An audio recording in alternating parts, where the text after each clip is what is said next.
जय हिंद दोस्तों। मुझे उम्मीद है आप घर में पढ़ रहे होंगे और पढ़ाई के साथ साथ एंजॉय करेंगे। और अब तो आपका सारे स्कूल धीरे धीरे इंस्टीट्यूट सभी खुलने लगे हैं, तो मुझे उम्मीद है कि आप पढ़ाई जरूर कर रहे होंगे। दोस्तों, आपको बता दें, इसके पहले मौर्य काल के 3 वीडियो ऑलरेडी बना चुके हो और आप उसको पहले देख के तब इसको आप समझेंगे तो अच्छी तरह समझ पाएंगे। क्योंकि मौर्य काल का वो पहले ही बता दें कि इसलिए पढ़ाना अच्छे से जरूरी है वीडियो में, क्योंकि एक एक पार्ट को समझना जरूरी है, क्योंकि यही से क्वेश्चन आपका पूछता है और आप फंस जाते हैं। मेरा लिखवाने का, पढ़ाने का, समझाने का यही तात्पर्य है कि आप अच्छी तरह समझिए भी और साथ साथ लिखने का भी प्रयास कीजिए। और आपको बता भी दें, ये भी चीज़ आपको बता रखे हैं कि अगर मंजिल आपके हैं, सपने आपके हैं, तो जगना आपको ही पड़ेगा और मंजिल को अपना ही पूरा करना पड़ेगा। इसको कोई और पूरा नहीं कर सकता। जब तक आपको अपने सपनों पर विश्वास नहीं होगा तो दूसरे आपके सपनों पे कैसे बिलीव करेंगे। इसलिए सबसे पहले अगर सपने आपने देखा है तो उस पर विश्वास करना अनिवार्य है। तो चलिए उसी विश्वास और उसी जोश उत्साह के साथ हम इसको अच्छी तरह पढ़ेंगे। तो मौर्य कला और पतन के कारण क्या थे, तो सबसे पहले मौर्य कला के बारे में जानेंगे। वैसे तो मौर्य कला एक स्वर्णयुगीन कला माना गया है। ये है आपका मौर्य कला, क्योंकि इतने सारे चीज अचानक बन के आए थे और मिले थे, इसलिए इसको स्वर्ण कला भी कहा गया है। स्वर्ण युगीन कला, क्षमा चाहूंगा दोस्तों। तो ये है लोक कला और राजकीय कला, इसको 2 भागों में बांटा गया है। लोक कला वैसी कला कर सकते हैं जो जनजातियों द्वारा पीढ़ी दर पीढ़ी कला है, उसको बोल सकते हैं, जो पहले से मतलब बनी हुई हो। और राजकीय कला जैसे स्तूप हो गया, गुफाएं हो गया, स्तंभ हो गया, नगर निर्माण हो गया, ये सबको क्या बोलेंगे, राजकीय कला बोलेंगे।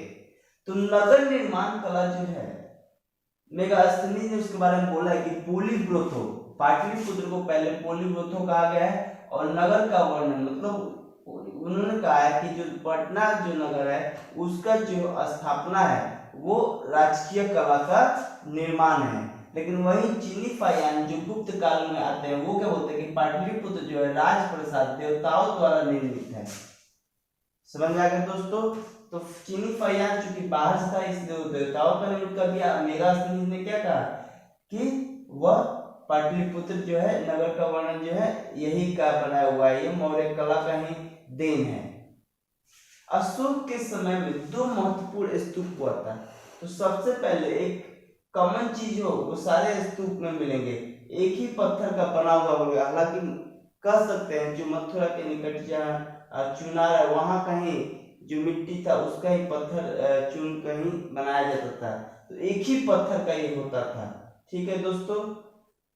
उस क्षमा चाहूंगा दोस्तों, अभी हम पढ़ रहे हैं कि अशोक के समय के 2 महत्वपूर्ण स्तूप, सांची स्तूप और सारनाथ का स्तूप। और स्तूप इसको हम बोलते हैं, ये देखिए एक गुंबद और यहाँ पे एक ऐसे बनेगा, तो लकड़ी का घेरा होता है। ये जो घेरा हुआ है लकड़ी का घेरा होगा।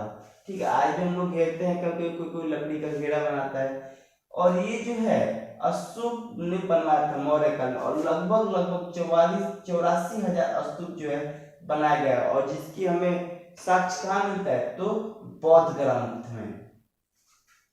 अब देखेंगे स्तंभ के बारे में। तो चूंकि स्तंभ जो है अशोक के द्वारा बनाया गया था इसलिए उसको अशोक स्तंभ कहते हैं। और इसमें भी मुख्यतः हम 2 जगह का स्तंभ देंगे, एक देंगे सारनाथ का स्तंभ, एक सांची का स्तंभ देखेंगे।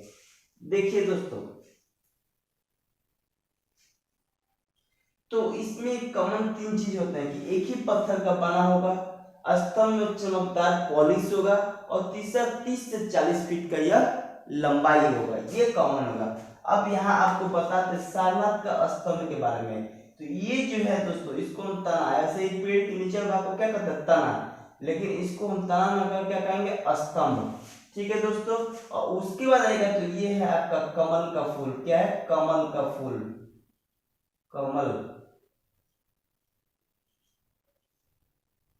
ये है कमल का फूल। उसके बाद ये जो आप इसमें है तो इसमें 4 तरह के जानवर दौड़ रहे हैं और अशोक चक्र है। चूंकि ये चक्र ये सब कुछ अशोक के द्वारा बनते इसलिए अशोक के द्वारा जो बनाए थे इसलिए उसको अशोक चक्र। और यहाँ पे 4 शेर है, कितना, 4 शेर। ठीक है। तो इसके ऊपर वाले पार्ट को शीर्ष और नीचे वाले पार्ट को स्तंभ। अब देखिए ये सारनाथ का जो स्तंभ है अच्छे से समझिएगा कि 250 ईस्वी में बनाया गया था। किसके द्वारा? अशोक के द्वारा। शीर्ष पर 4 शेर है, शीर्ष पर 4 शेर है, अशोक चक्र है, और इसके चारों तरफ हेलो जानवर घूमते हैं। कौन कौन? तो हॉर्स, एलिफेंट, लोयन और ऑक्स, ये 4 जानवर घूमते रहते हैं। और उसके बाद कमल का फूल और नीचे स्तंभ। लेकिन सांची के स्तंभ में थोड़ा सा अंतर है, 4 शेर है, सब कुछ है, लेकिन शेर के नीचे जो है दाना चुनते हुए हंस दर्शाए गए हैं। वहां पे ये जानवर नहीं, ये कहा है हंस है। तो सांची का स्तंभ और सारनाथ का स्तंभ हम देख लिए, स्तूप भी देख लिए और स्तंभ भी देख लिए। अब हम देखेंगे दोस्तों लोक कलाकार में, ये सब राजकीय कला के बारे में था, स्तंभ, ठीक है, उसके बाद आपको स्तूप, ये सब लोक कला में, राजकीय कला में आता है। अब हम देखेंगे लोक कला में क्या आता है।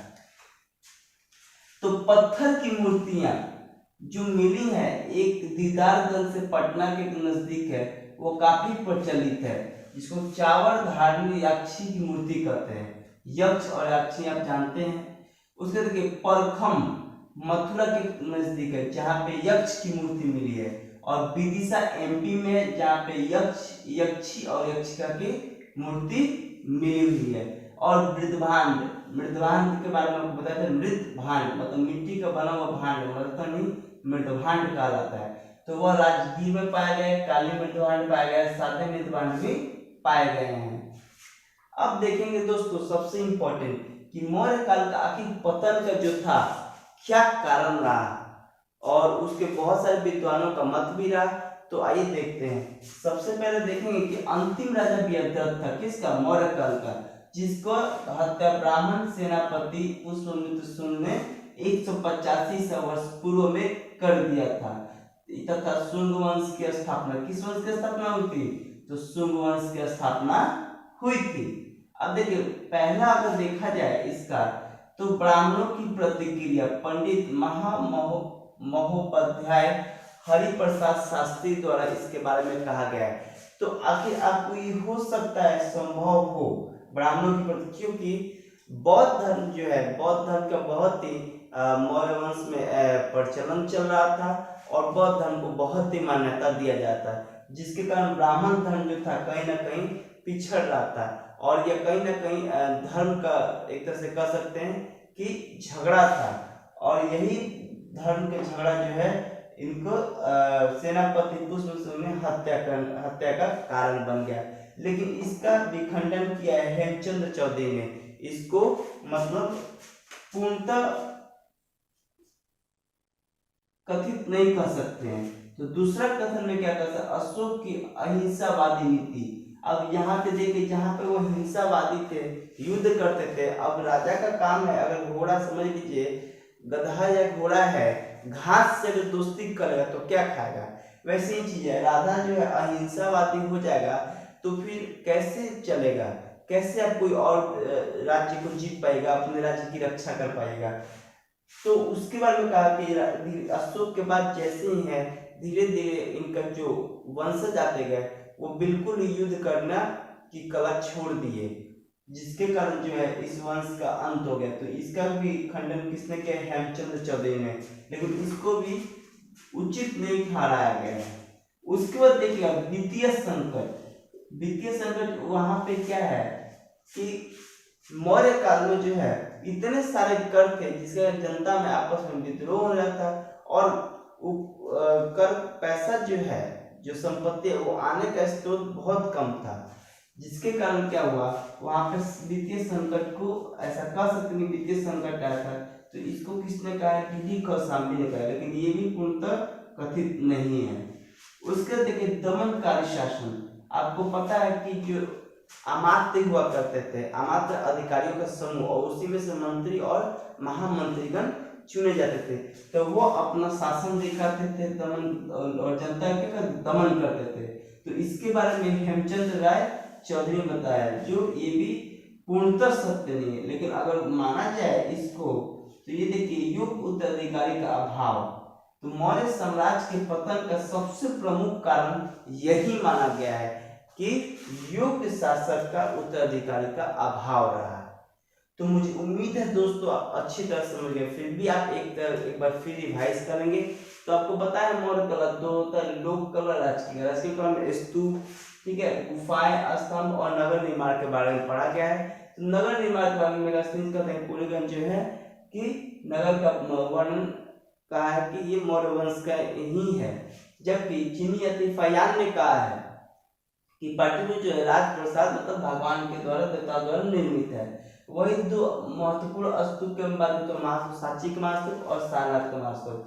और स्तूप का ये 3-4 होता है, लकड़ी का घेरा था। लगभग माना जाता है कि 44,000 स्तूप जो है, 84,000 स्तूप जो है अशोक ने बनवाया था।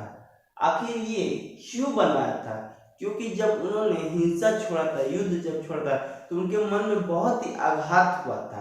ये हिंसा इतना ज्यादा हुआ था कलिंग के 261 में कि उनके मन में बिल्कुल आघात हुआ था और वो बौद्ध धर्म से इतना जुड़ गए थे कि उसकी प्रचार प्रसार उन तक करने लगे और वो धम्म यात्रा करने लगे, जिसका वही क्या है, ये सब प्रतीक है। अशोक स्तंभ, आपको महास्तूप, ये सब उसी का प्रतीक है।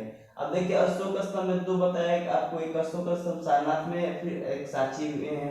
इसको सबसे ज्यादा इसको राष्ट्रीय मान्यता दिया गया। अशोक चक्र 24 तिलियां होती हैं जो हमेशा हमें प्रेरित करते आगे बढ़ते रहने का, ठीक है। और ये चारों सिर जो है ये अशोक के ताकत का विश्लेषण करता है।